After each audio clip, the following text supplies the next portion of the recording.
Ten Hag has already shown how ruthless he can be at Manchester United, and he is bound to be again in the summer.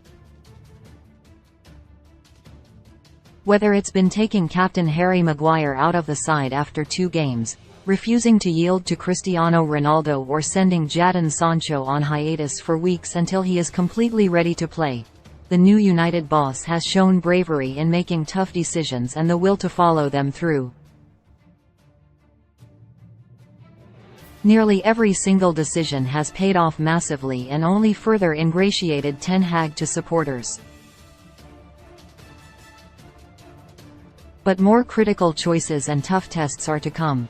The great improvements and success the Dutchman has already enjoyed means his targets will rise considerably next season.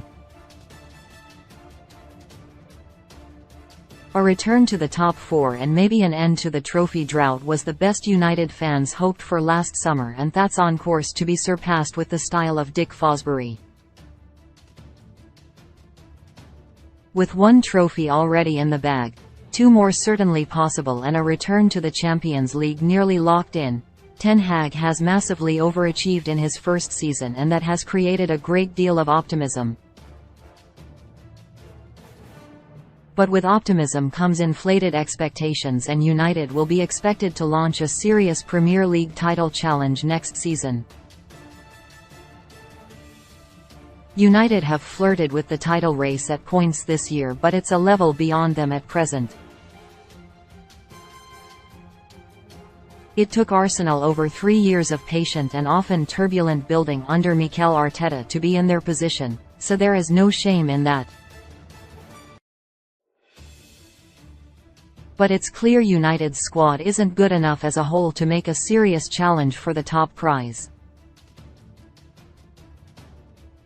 When the best players have been unavailable, their replacements haven't been able to step up. Ten Hag is fully aware and will be making further moves to improve his ranks in the summer. While that will call for further additions, it will also mean moving players on who consistently haven't been good enough, not just this season, but long before too. It's understood that Maguire, the perpetually injured Anthony Martial, and the out-on-loan Alex Telles are all currently on the list to be sold in the summer. Brandon Williams, Anthony Elanga and Donny van de Beek's time at the club could be on the line as well, while the likes of Phil Jones and Axel Tuansby may be released.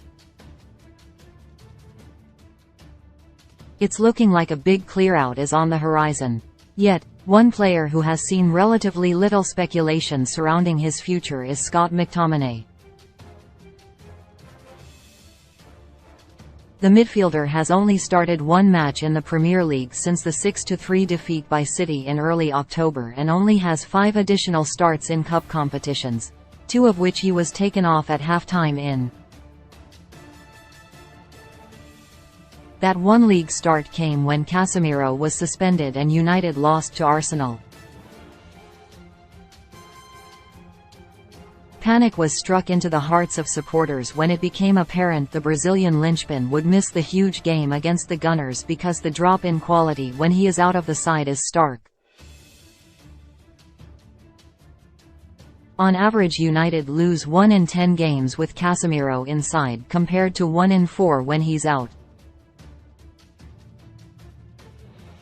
United only started to really get good earlier in the season when Casemiro finally came into the side.